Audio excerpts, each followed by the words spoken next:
ছাত্র জনতার অভ্যুত্থানে মানবতা বিরোধী অপরাধের অভিযোগে সাবেক প্রধানমন্ত্রী শেখ হাসিনা সহ 3 জনের বিরুদ্ধে হওয়া মামলার 8ম দিনের সাক্ষ্য গ্রহণ আজ।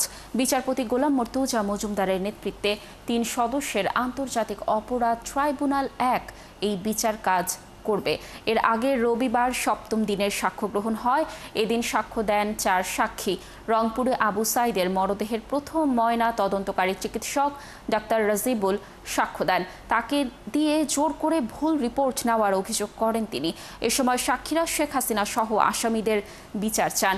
এই মামলায় প্রসিকিউশনের মোট সাক্ষী 81 জন, আর এখন পর্যন্ত 20 জনের সাক্ষ্য ও জেরা শেষ করেছে ট্রাইব্যুনাল। দর্শক, ট্রাইব্যুনালে রয়েছেন আমাদের সহকর্মী সৈকত সাদিক। আরও খবর নিয়ে তিনি যুক্ত হচ্ছেন আমাদের সাথে। সৈকত, নিশ্চয়ই শুনতে পাচ্ছেন আজকের সাক্ষ্য গ্রহণ কটা নাগাদ শুরু হতে পারে, আর আজ কয়জন সাক্ষ্য দেবেন এবং ট্রাইব্যুনালে আজ আর কোনো গুরুত্বপূর্ণ মামলার শুনানি হবে কিনা, কি তথ্য রয়েছে জানাবেন আমাদের।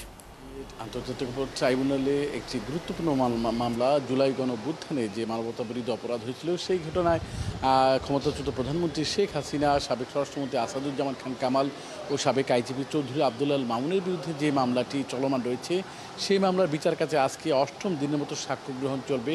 আপনি জানেন যে এর আগে 21 জন সাক্ষী নিয়ে আসা হয়েছে, 20 জন সাক্ষী দিয়েছে। আজকেও নতুন করে 4 জনের সাক্ষী আজকের বিচার কাজে রয়েছে। 4 জন গতকালকে যে একজন সাক্ষী দিয়েছিলেন জুলাই আন্দোলনের যে প্রথম শহীদ আবু সাইদের হত্যার পর যে চিকিৎসক প্রথম মেডিকেলের পোস্টমর্টেম রিপোর্ট করেছিলেন সেই চিকিৎসক কিন্তু গতকালকে সাক্ষ্য দিয়েছিলেন এবং তিনি বলেছেন যে তিনি যে দিয়েছিলেন যে আবু সাইদ যে মৃত্যু হয়েছিল যে গুলির পর যে রক্তক্ষরণের কারণে সেই ঘটনায় যে আবু সাইদের মৃত্যু হয়েছিল, কিন্তু তাকে বারবার পুলিশ বা সরকার পক্ষ থেকে চাপ দেওয়া হয়েছিল। 3বার আরও নতুন করে পোস্টমর্টেম রিপোর্ট করা হয়েছিল যাতে প্রকৃত বা সত্য ঘটনা আবু সাইদ হত্যাকাণ্ডে সেটা না বের হয়। সেই বিষয়গুলো তিনি গতকালকে তুলে ধরেছিলেন। আজকে এরকম আরও জুলাই আন্দোলনের যে গুরুতর আহত বা শহীদ সদস্য পরিবারের এরকম আরও 4 জনের সাক্ষী দেওয়ার কথা রয়েছে। সকালে এই মামলার যে একজন আসামি ছিলেন যিনি পরবর্তীতে রাজসাক্ষী হয়েছেন সাবেক আইজিপি চৌধুরী মামুন, তাকে ট্রাইব্যুনালে নিয়ে আসে এখন হাজতখানায় রাখা হয়েছে।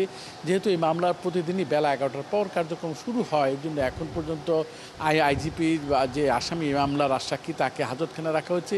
এর পাশাপাশি যে রাজধানীর রামপুরা জুলাই অভ্যুত্থানে একটি মামলায় যে একজন ছেলে যে একটি নির্মাণাধীন ভবনের কার্নিশে ঝুলেছিলেন পুলিশের গুলি থেকে বাঁচার জন্য, সেখানেও তাকে গুলি করা হয় এবং এর পাশাপাশি আরও 2 জন মারা গেছিলেন। সেই ঘটনায় যে মামলাটি হয়েছে সেই মামলাটির তদন্ত প্রতিবেদন দাখিলের কথাও রয়েছে। এই মামলার একজন আসামি যে গ্রেপ্তার রয়েছে তাকেও ট্রাইব্যুনালে নিয়ে আসা হয়েছে। লাবণী, এখন পর্যন্ত ট্রাইব্যুনালের এই হচ্ছে সর্বশেষ পরিস্থিতি। এই 2টি মামলায় ট্রাইব্যুনাল 1-এ রয়েছে এবং এর বাকি এছাড়াও পরবর্তী অন্য কোনো মামলা যদি ট্রাইব্যুনালে নিয়ে আসা বা তদন্ত সংস্থার প্রতিবেদন নিয়ে আসা হয় সেই বিষয়গুলো আমরা পরবর্তীতে জানিয়ে দিতে পারবো। লাবণী, এখন পর্যন্ত আমার কাছে আন্তর্জাতিক অপরাধ ট্রাইব্যুনালের এই হচ্ছে সর্বশেষ পরিস্থিতি। সৈকত, ধন্যবাদ আমাদের সাথে যুক্ত থাকার জন্য। দর্শক, ট্রাইব্যুনাল থেকে যুক্ত ছিলেন আমাদের সহকর্মী সৈকত সাদিক।